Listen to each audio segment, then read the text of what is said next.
a newspaper feature that I read in New Vision, and there was a lady who was doing tomatoes in eastern Uganda. She's old, about 50 years or 60.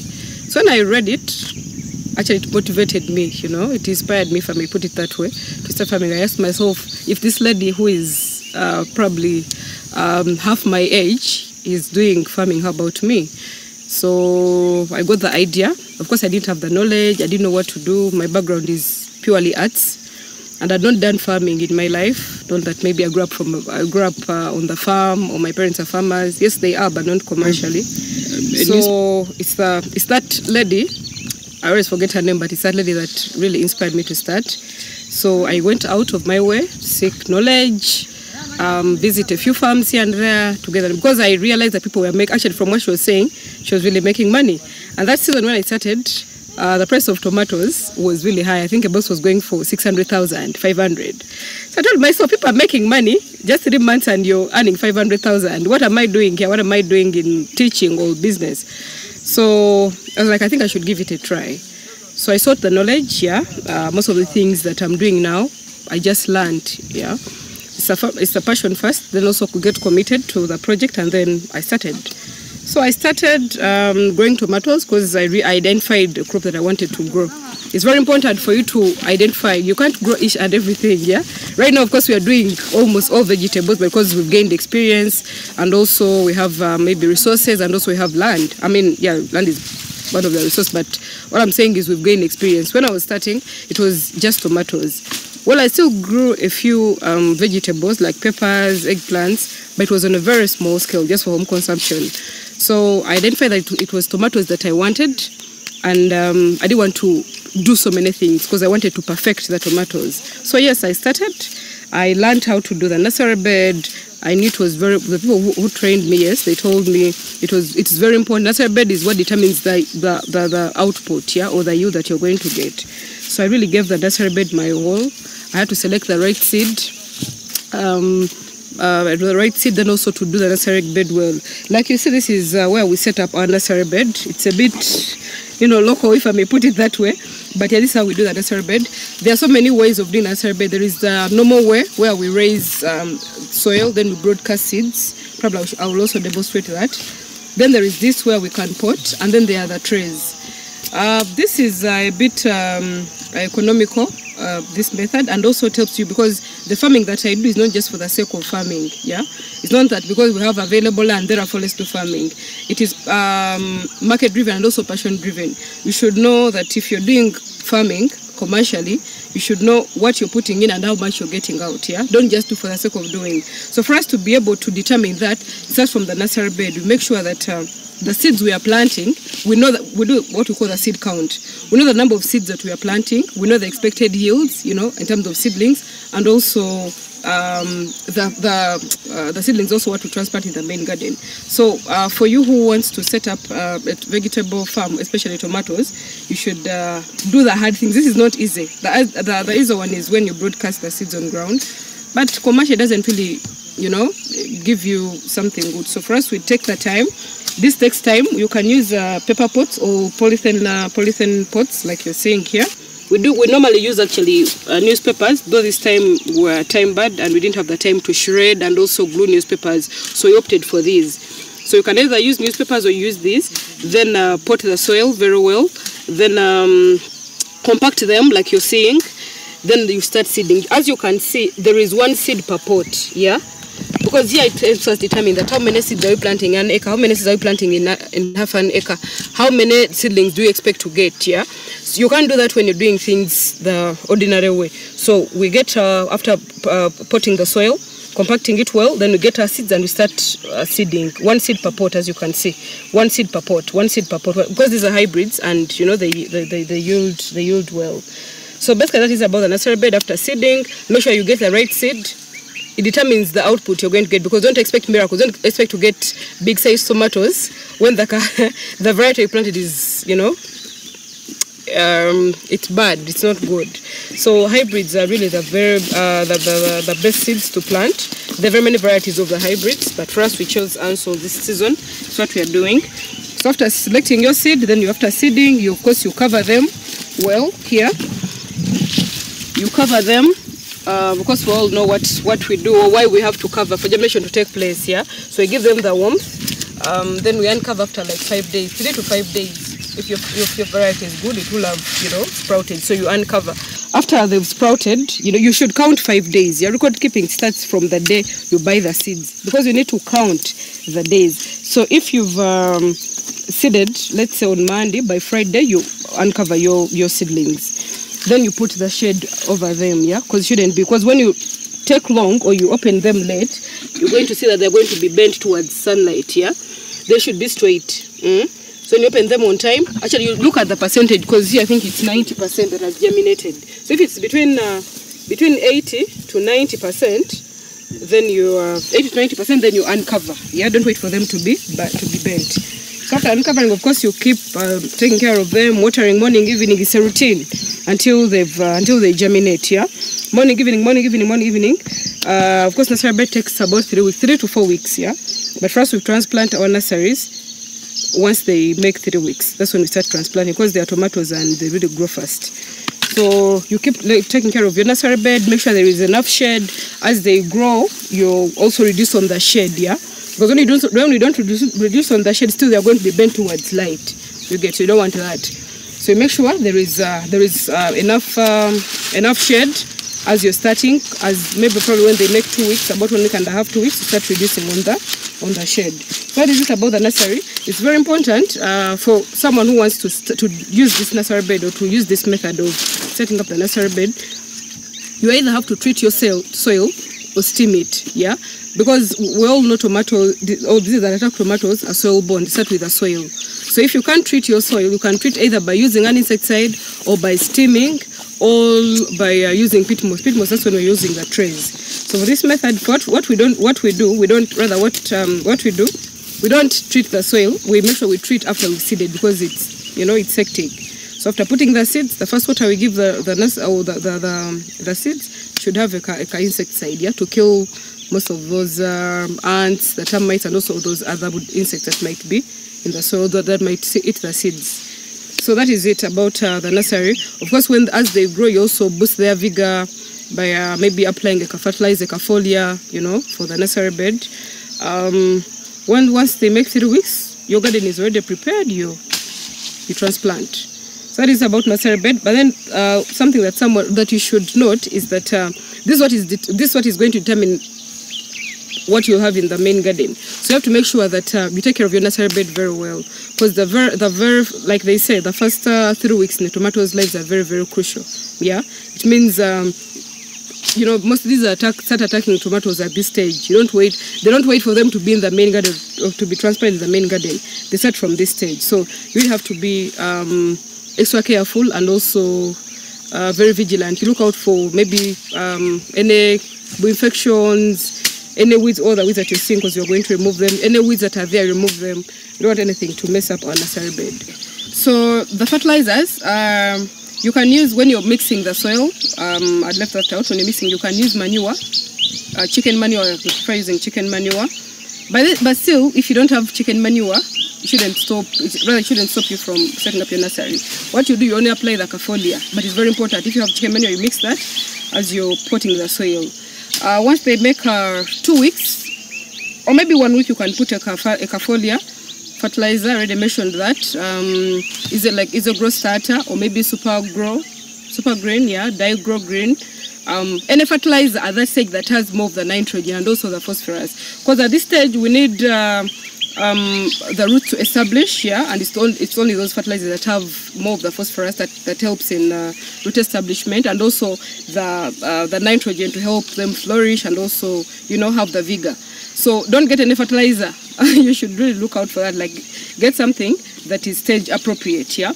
With tomato farming, each stage requires a different fertilizer. So once you master that, then you're good to go. So at this stage, you need more of the nitrogen for them, to look good and all that. Then also the phosphorus to make sure that the roots that are coming up are really strong, yeah. Then also, yeah, we mentioned the hardening process here. It's very, very important, because you're going to, after transplant, especially for us who are doing open field farming. If it's greenhouse, it's a different story. But open field farming, we have to, you know, harden them, like introduce them to that other harsh condition. You don't do that overnight, yeah. You introduce that condition slowly, but rather that's condition slowly by slowly. So when they make about 2 weeks, because remember we transplant at 3 weeks. We start transplanting at 3 weeks. It goes up to the 4th week, yeah. Of course, when transplanting, you start with the mature ones. You know, they all don't germinate at the same time. So you start removing, that's what I mentioned, removing the shade slowly by slowly. Then probably 3 days or 4 days prior to transplanting, you remove off the shade, yeah? Same with the watering. Watering, we water every day, morning, evening, if it's a dry season. If it rains, you don't need to water. If it's a rainy season, rather it's a dry season, make sure we water morning and evening when the sun rises and also when the sun sets, yeah? Same with the fertilizer when you're giving them fertilizers. Fertilizers is like their food, you know? They're the chemicals or whatever, maybe the organic things that you're giving them that act like their nutrients, you get. So you have to make sure that you give the fertilizers either early in the morning when the sun rises or before it rises, and also late in the evening, because that's when, of course, the teachers will explain the science, yeah? That's when the stomatas are open, you get, and that's when they're able to, you know, feed in whatever you're giving them. You don't apply fertilizer when it's, you know, when it's shining like it is at the moment. Yes, the plants will not say no, but I mean their mouth or their mouth in quotes, yeah, will be closed at that time, yeah, and it will be a wastage of fertilizer. So make sure you know what you're giving and at what time and how you're giving it. So that is it about the fertilizers. They need them, you know, they need them to be strong and to prepare them for the bigger field or the open field, or rather the main garden. Okay, so land preparation. This is our main garden. Like you can see, it's already prepared, yeah. You don't, with tomatoes, you don't have to feed it because they grow up so fast. So make sure by the time you're setting up your nursery, another team is already preparing the garden, especially for open field farming, yeah. So you make sure you remove all the weeds, you make sure you plow very well, and then you make the ridges, because first we, like you're seeing, we make the ridges, and then you're going to do the holes on top of the ridges, yeah. Of course, you know the advantages just to prevent soil erosion, and also, because first we do our tomatoes on stakes, yeah, it's very easy for us to put poles, or put the strings, rather the poles and also the strings that we use, sorry, poles and the lines, yeah, that we use when we're staking. So this takes time, so it should be on time. Tomatoes should not wait for it, you to wait for the tomatoes, yeah. So because 3 weeks seems to be a very long period of time, but it's not. You know, it's just like 3 days in tomato growing. So when they are ready, they should be ready to be transplanted, because once it clocks maybe the 4th week or the 3rd week before you transplant, you're going to find that they're overgrown. And being overgrown, sometimes you get issues planting them and all that. So that's what you do. Make sure you remove all the weeds, and if you have grass, there's why we pile our grass, because we later use it as mulches, yeah. So maybe you get where to pile it or collect it from, and then you have a clean garden, like you're saying. You start preparing the garden. So someone might ask, when do I prepare my garden? The main garden should be prepared probably on the day you start seeding, or before you start potting, yeah. Should be prepared, maybe the plowing and also the plowing, yes, and also removing the grass and stuff. Then making the ridges, you can start doing that once the seeding is done. You should be always on time. So when you're doing that, then also we make the holes, because for us the spacing is, we use 2 by 2 feet, yeah, for our tomatoes here. We do the spacing well. Then also make sure that you have everything in place. The strings you're going to use, the wires you're going to use, and also the poles that you're going to use, yeah, like you're seeing in our old garden, because that's when it was for last season. Make sure everything is in place. That means that calls for preparation. Farming, you don't fidget, yeah. You have to prepare yourself from when you're going to plant, how you're going to plant, and why you're actually going to plant. So you don't fidget. Make sure you have everything set. So once this is done, you can also get your manure, the chicken manure, or maybe DAP, yeah. Those who can't get manure, get chicken manure. Chicken manure should be put in the soil probably 4 days prior to transplanting, 4 to a week, 4 to 7 days, yeah, prior to transplanting, for it to decompose. You know, it always has those acid and all that stuff. So make sure, because when you put it in it's fresh, it's going to burn the seedlings. The seedlings are very fragile, so make sure everything, like you put it there, maybe to decompose, give it like a week at most, then you transplant, yeah. You put in the soil. You don't have manure, I would have demonstrated, but you dig a hole, you put the manure, then you mix the soil slightly, and then leave it there, so that it's ready, so that your garden is ready for the seedlings. Then also another thing that we do for the main garden, make sure everything is also in place. The labor, yeah, it's something that we don't normally talk about, but it's very, very important. Labor at the farm is very important, you know. They're the things that, they're the people that make things lag, you know. Make sure you have the right number of workers on your farm, and they know what to do. If they don't have, train them, yeah, because they're the ones that are going to either make or break your farm, either help you make profits or losses you get. So make sure the labor is there, because once tomatoes are ready for transplanting, I don't have enough labor to do the transplanting, then you're going to lose it, yeah? You're going to lose it all. So because for them, they don't have, okay, let's pause. We're not going to grace pause until the madam is ready, or maybe madam has enough workers. No, no, no. Everything has to be in place. Then after, of course, transplanting we do either early in the morning or late in the evening, yeah? For you, if you don't have a water source, make sure you're going to have, okay, make sure you rely on the rain. If there is no rain, at least make sure there is a water source available. If it's not there, then please don't start farming, because you're going to be frustrated for nothing. With farming, a very important resource besides land and labor is water, yeah? We can't rely on nature's mercy, especially if you want to do commercial farming. You can't rely on nature's mercy. Oh, let's pray next week it rains, or maybe it rained last week, or let's wait for the rain, then we transplant. No, no, no, no. You should have water, because first we have a well, we have a dam here, then also have a borehole the other side. So make sure the water is there. Whether it rains or not, the water should be there. Tomatoes, they want, okay, how should I put it? Not too much and also not little water, yeah? It should be regulated water. So make sure that is in place. As you're transplanting, there is enough water to give your plants. Otherwise, they're going to wither and dry off. Hope that is clear. Then what else do you need as you're transplanting? I've mentioned about DAP. For DAP, when you're using DAP, you don't need to leave it days in the garden before you transplant. For it, it's instant. As you're transplanting, rather you're putting your DAP, then you're transplanting, yeah? Of course, you cover slight soil, so that a seedling doesn't like sit on the fertilizers direct. So you add slight soil, then put your seedling, of course cover.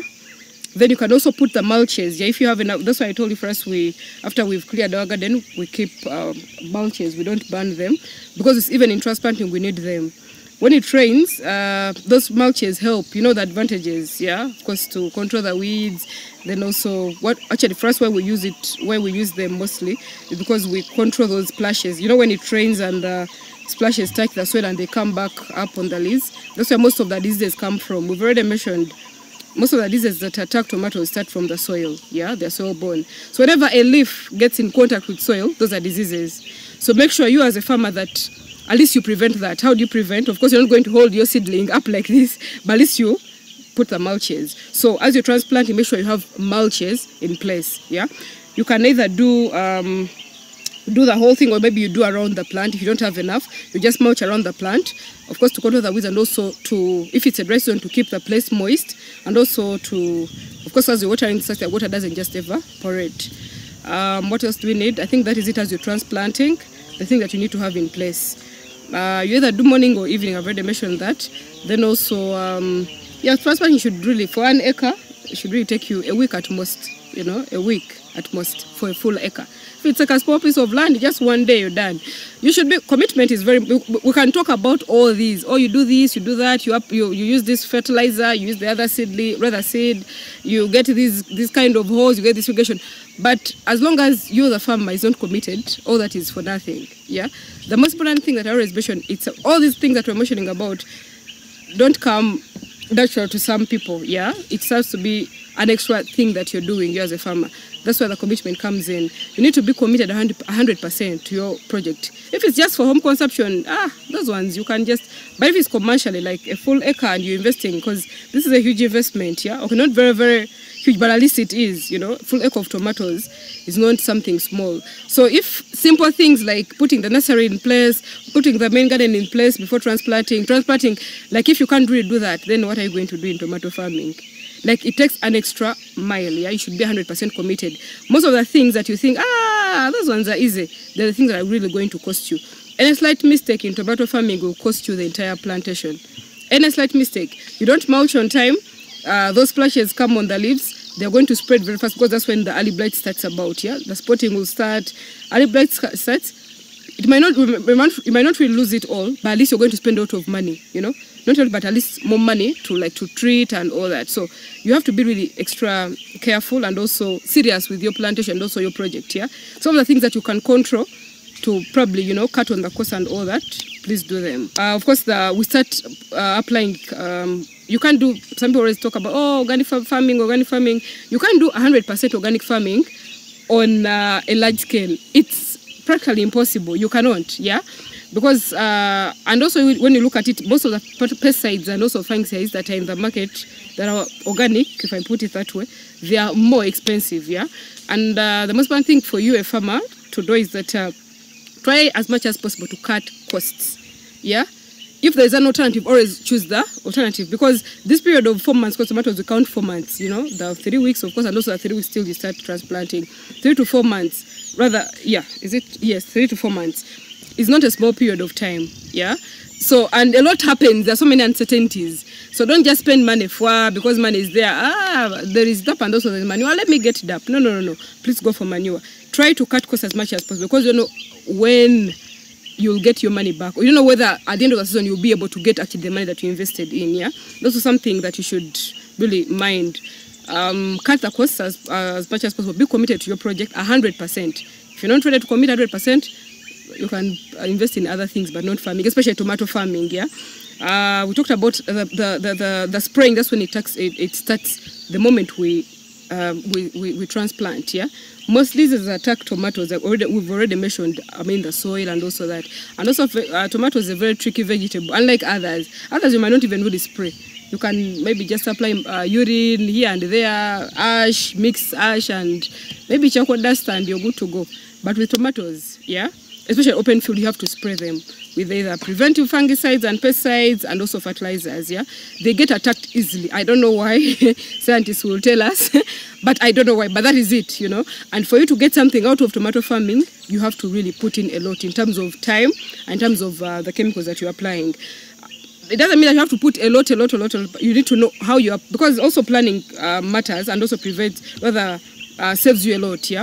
Know what you're going to apply, because some people don't know what you're applying. You're going to they're applying 5 fertilizers. I mean, serving the same purpose, just different brands or brand names. So you need to know what are you applying and where are you applying it. Yeah, at what stage are your tomatoes? What do you need to apply at that stage? So, but the most important thing is to see that you prevent any disease and also any infection. That's why you apply preventive fungicides and pesticides on a weekly basis. If it's a dry season, yeah. If it's a rainy season, of course, we have to adjust the days to maybe 4 to 5 days.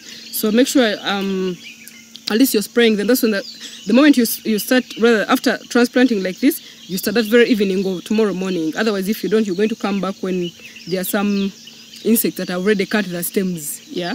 So make sure you've already applied the other side, but then in the main garden. Okay, Mr. Masaba, I would like us to reflect a little bit as we look for whoever is coming on. Are you hearing me? Mr. Masaba, are you hearing me? Yes, I can hear you, Mr. Dung. Okay.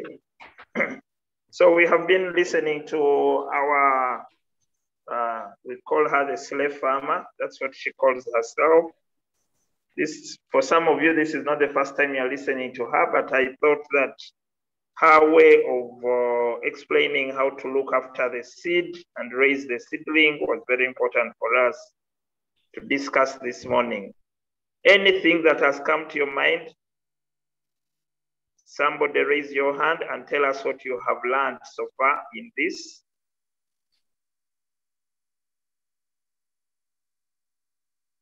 We have just paused the video so that we can take some reflection here.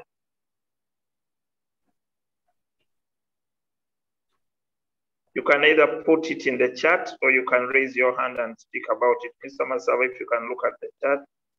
Anything you have picked from here, anything that has caught your eye, anything that she raises that is very important.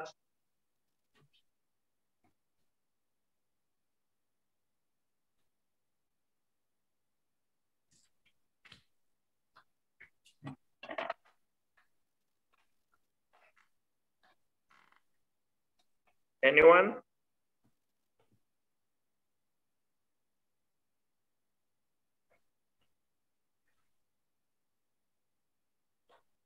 Mr. Masaba, you have something in the chat? I'm seeing from Atia. Atia is appreciating mulching, and she's saying mulching is very important. Probably from our classes, what does, or from what she has said, why is mulching very important? That is Atia. Atia can go on. She's even putting up the hand. Maybe we allow her speak. Mulching Atia. is important because it can prevent diseases. Okay. I hope we have our agriculture experts on call. Diseases, that is one. Probably we also need to know how it stops diseases. Any addition? How does mulching stop diseases? I think Atia wants to add something. However, Huntington is saying that he has picked that if you want to be a good farmer, then you have to be committed 100%. But Atia is still putting Okay, up. Atia, let's complete the other one. Atia. It prevents diseases. It stops the water from going to the leaves.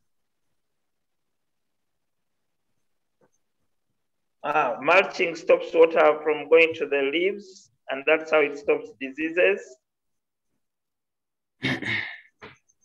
Yes. Okay, anyone who wants to add to Atia's response?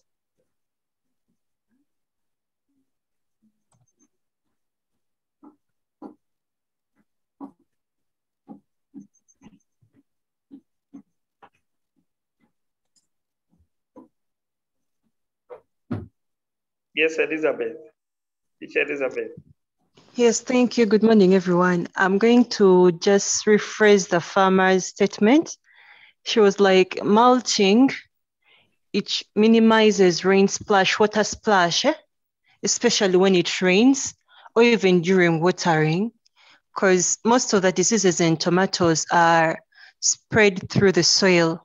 So when we watering or when it rains and it splashes, those the water soil droplets that drop on the leaves most times contain pathogens and which later on brings about diseases to the plantation, to the farm. So that is why she mulches. She emphasized mulching so much. Yeah, thank you. Okay, great, Atia, for raising that point, and Teacher Elizabeth for adding to Atia's point. And I think also somewhere she said that you also minimize any of these weeds to come about, because if the plant gets in contact with any other plant, then diseases would easily spread. My fascination with this farmer is that she is an artist by training, if we go by that, because she said she teaches CRE and what? What was her other subject? Who remembers? That's history. Was that history and CRE? Yes, it was history. Maybe Atia got another one. Atia, what was that?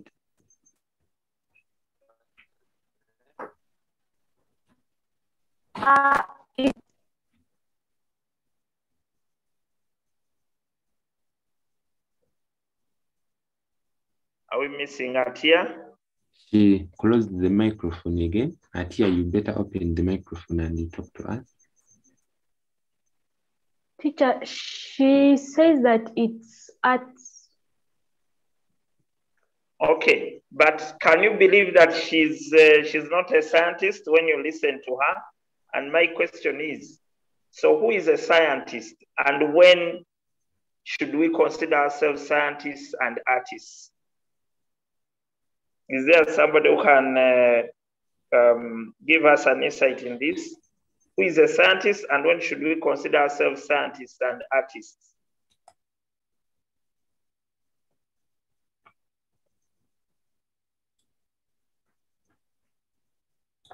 Anyone wants to comment on that?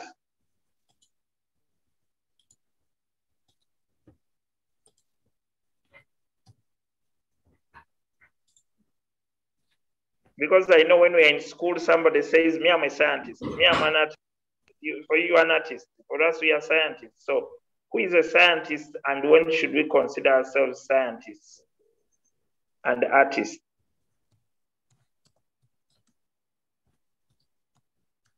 Okay, what we pick from our farmer here is that we can be anything by design, by wish, by training, by commitment, and you can feel that she's really bringing up a lot of science, which we can get into because she kept mentioning quite a lot of science, and one wonders whether we should call her an artist or a scientist. And she kept saying, so the scientists will explain, the scientists will explain.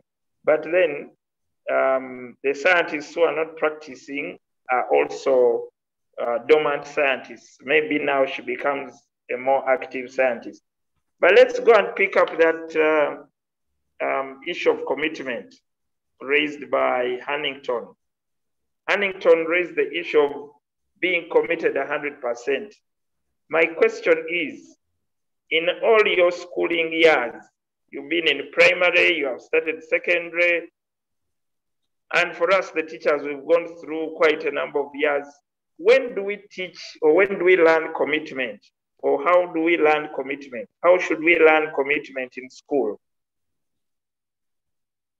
Is there somebody who can reflect on that word being committed? How do you train commitment in school?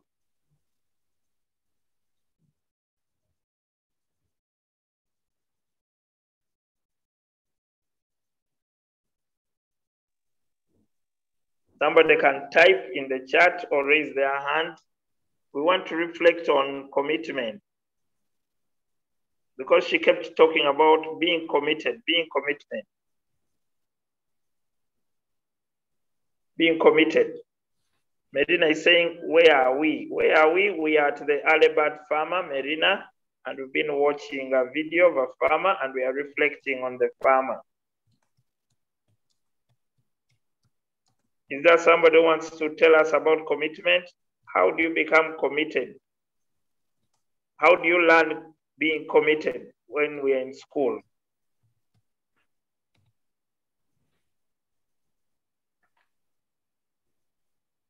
Yes, Elizabeth. Teacher Elizabeth. Yes, according to me, learning commitment or being committed is not letting yourself give up on a task that you've started until you've gotten a fruit or you've come to the end of that task.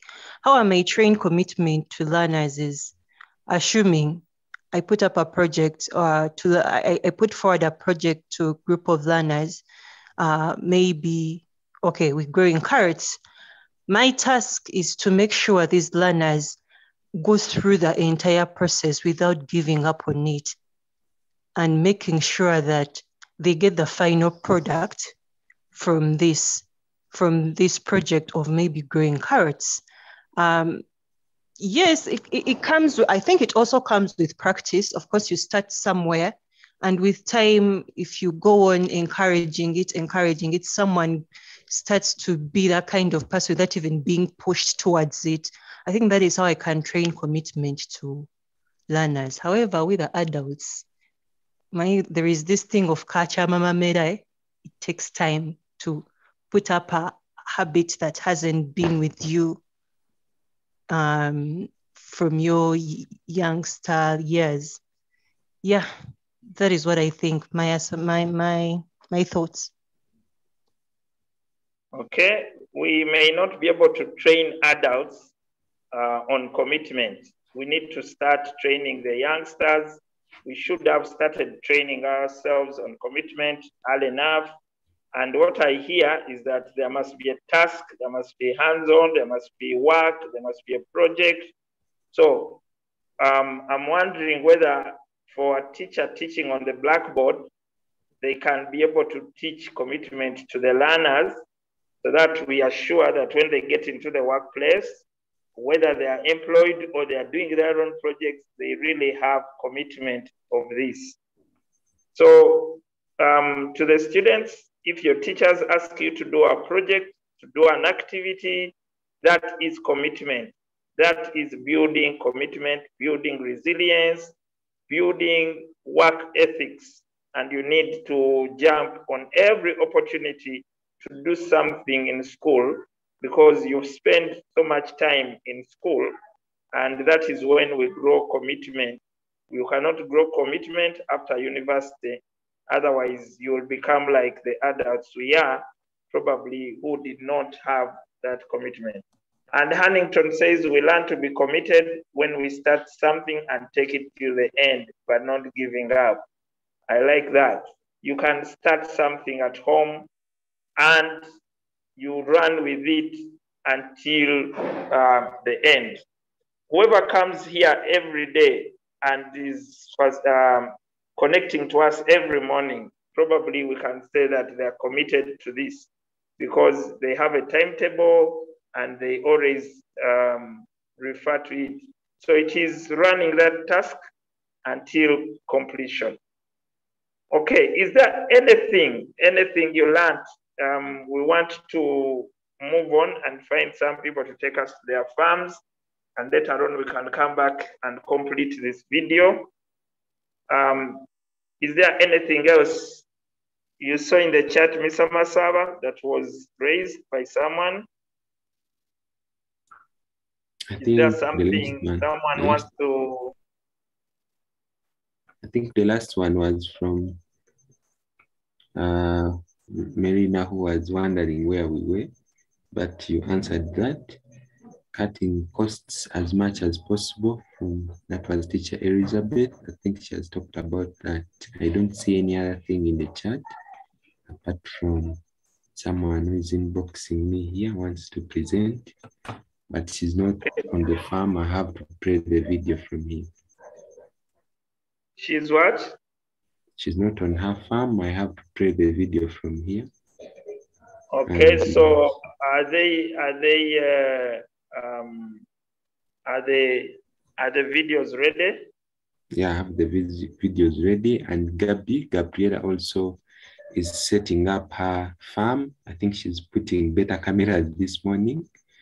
She has told me that in the next 15 minutes, maybe. Okay, Mr. Masaba, I've stopped sharing to allow our farmers take us to their farm. Rebecca, are you there? Is she still here, Rebecca? I'm here. Yes, you had started on a story about mulching. Is that so? Mulching? Was not mulching, rather. Was what? Good. Let me check the composite. Composite manure, not so. And make sure prepare to answer a few questions here and there, because this you started, people would wish to hear in. So I will be playing her first video. It's a short one, about 2 minutes, and she's talking about how she prepares composite manure. Thereafter, she's going to carry this manure to her garden. I also have that video, and she's here with us. She'll talk about everything. My name is Jiba Rebecca Holly, and I'm here to show you my. Good evening. My name is Jiba Rebecca Holly, and I'm here to show you my garden. Part of my garden is this compost heap right here. As you can see at the very top of the compost heap, there's soil and dry leaves. Now, dry leaves act as brown material in the compost heap. And what I mean by brown material are materials that are rich in carbon, which are like dry leaves, sticks, branches, leaves, anything that is rich in carbon, but preferably dry. These also can include newspapers. Now, we cover it with soil to provide the organisms. Now, these organisms, with time, are going to break down these leaves. As of now, it doesn't seem like the breaking down has started, but this will take a couple of months and will be rotating. So I think around 2 months from now, we should be able to rotate again. Should be able to rotate for the first time. Now below this heap are banana peelings, which act as green. Now green material is supposed to be rich in nitrogen, and as predicted, as done like this before, there is a layer of soil which provide microorganisms. Now below that are also more brown, which are also dry leaves, dry branches, and rotate just like that. In the very bottom are a layer of dry sticks, soil and leaves, dry leaves, which provide the base. Now, more things that can be used as green material, we have cut stems that can't grow roots and sprout into new shoots. We have parts dry leaves, parts of plants, and many others. Anything that really is full of, preferably even legumes actually, they provide a lot of nitrogen as long as they cannot grow into plants. So with any living organisms, these living organisms need air, warmth, and maybe a source of water. Now, I don't know if you can see there are some holes that we've made in there. Good evening. As you from the video I showed you about my compost heap, I'm back in my normal garden. As you can see, my garden is composed of plants in containers and sacks. Since I don't have much access to any big plot of land to put these plants, so today I'll be focusing on these seeds.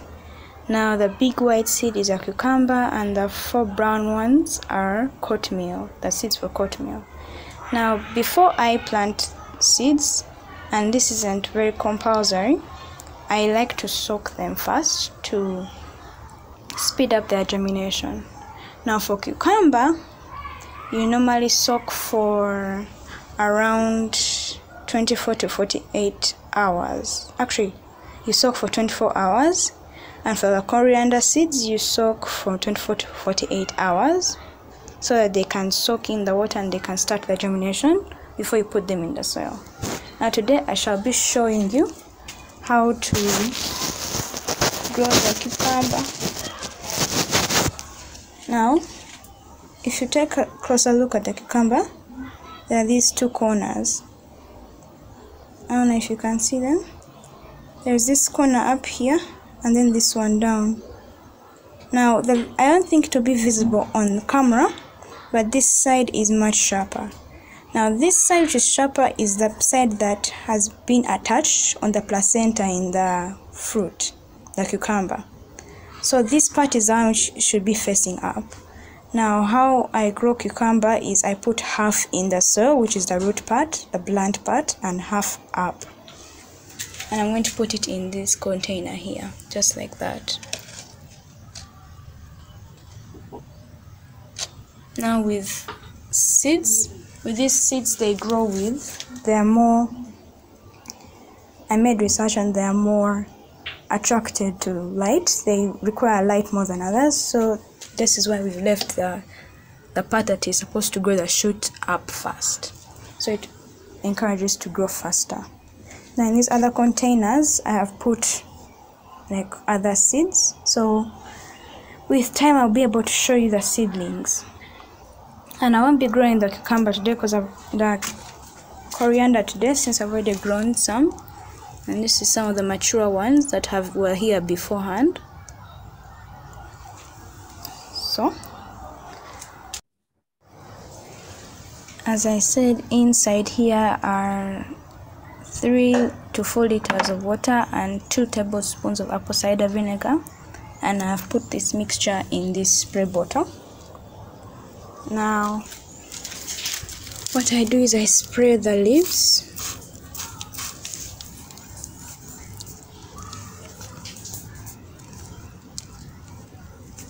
Now I just have to place them. Now I have to just spray on the leaves. I would be able to hold the leaves first and then I spray, but right now I'm holding the phone instead. But I hope you get the idea. So I normally just spray these leaves, and this apple cider normally kills those fungi, the powdery mildew. And some of them have enabled to grow. Most of, like a few days ago, they had already fallen, and now some of them are starting to spring up. So I've been doing this every couple of days to prevent them from dying completely.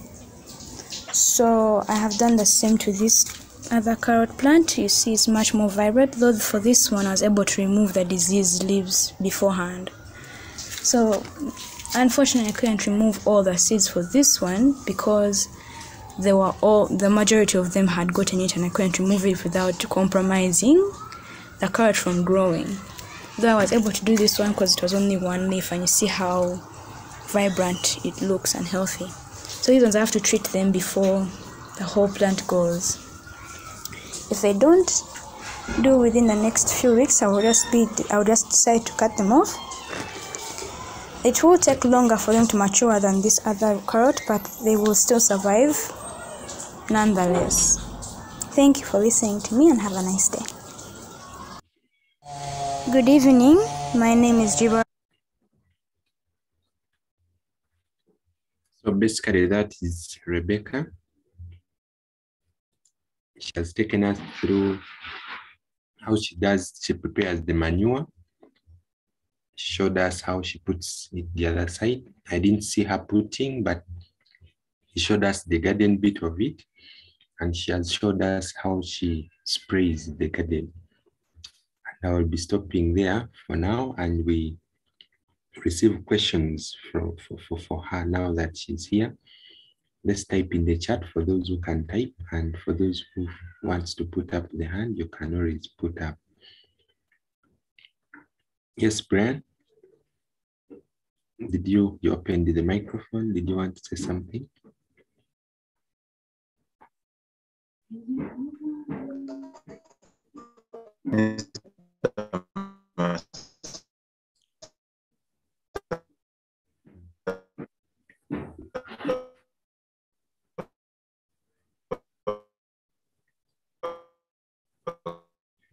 Mr. Dung, are you hearing Brian? Or anyone, are you hearing Brian here? Good morning and good morning, colleagues and students. Mic was not open, though I had just sent you a chat. But is the student online? Yeah, we have Rebecca here. You mean I'm not loud enough? No, actually, you were not. Or it is my... No, it has stabilized now. We can hear you. As you go on even.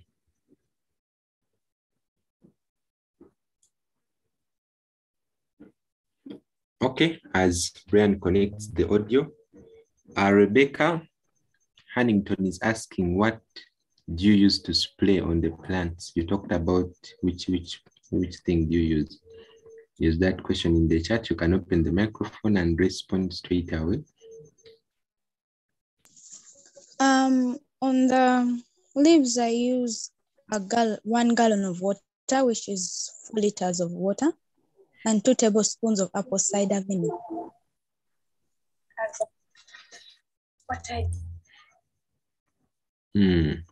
Does that answer your question, Hannington? Maybe open your microphone and let us know.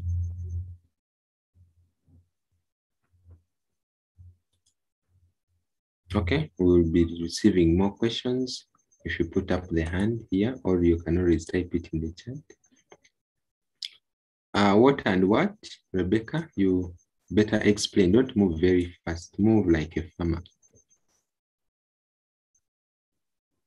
Rebecca, someone still wants to know, what do you use to spray? What I used to spray on the leaves? Someone is asking what and what. I think you were very fast. They did not hear. There is this mixture you were trying to do here. Which mixture is that? There is 1 gallon of water, which is equal to around 4 liters of water. And then there are 2 tablespoons of apple cider vinegar.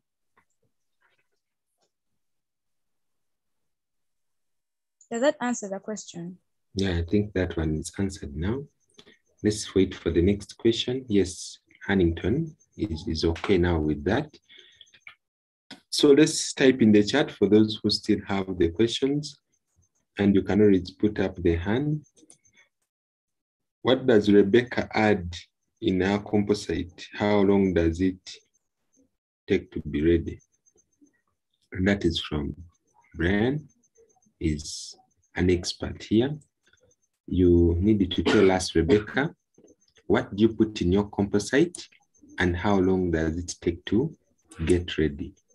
We talked about a number of things here. May you summarize for us?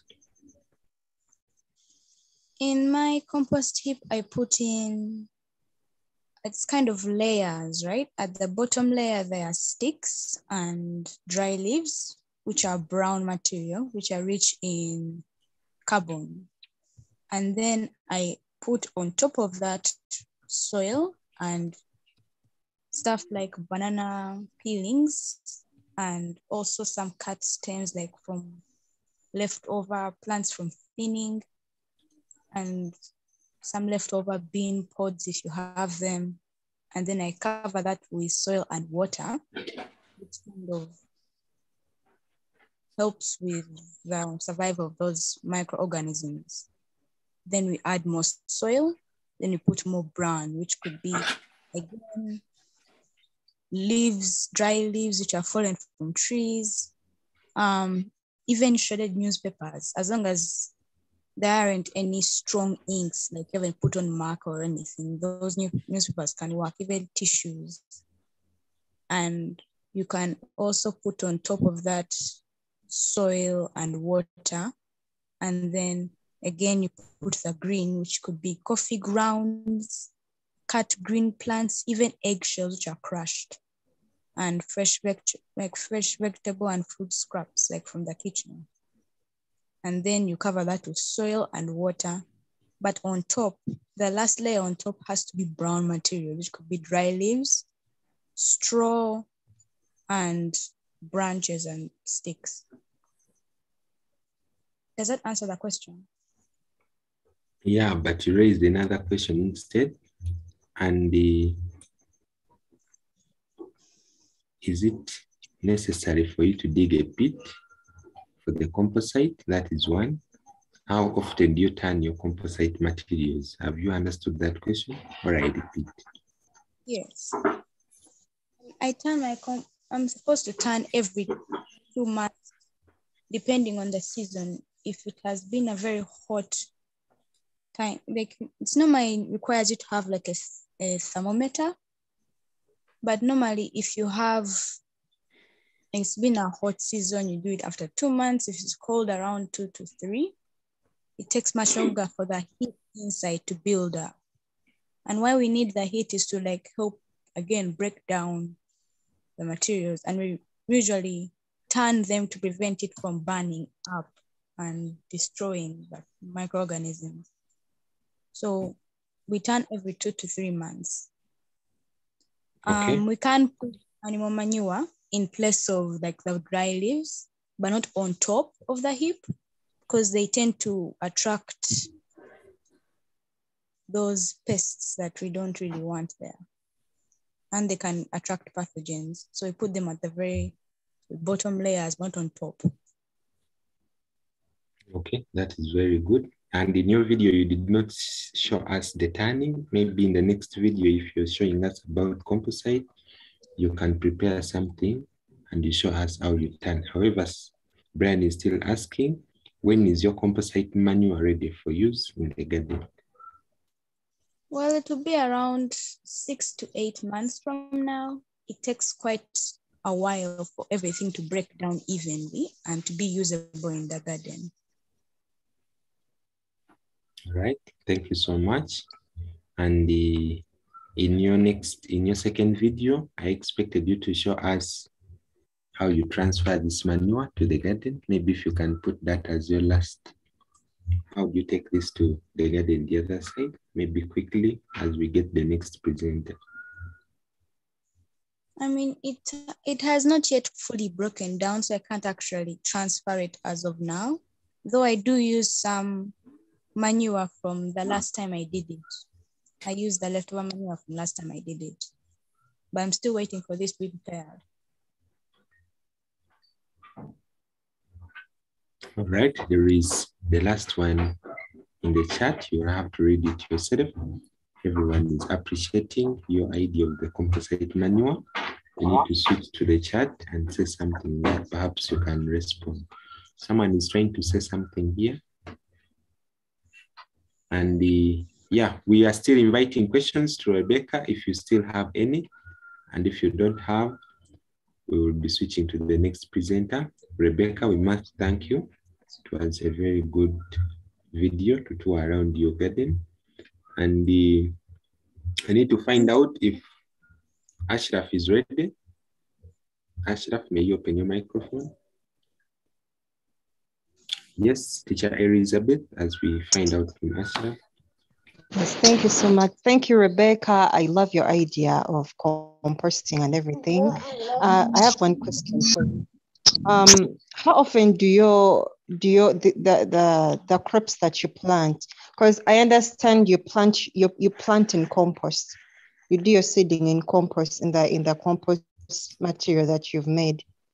What advantages have you found with it?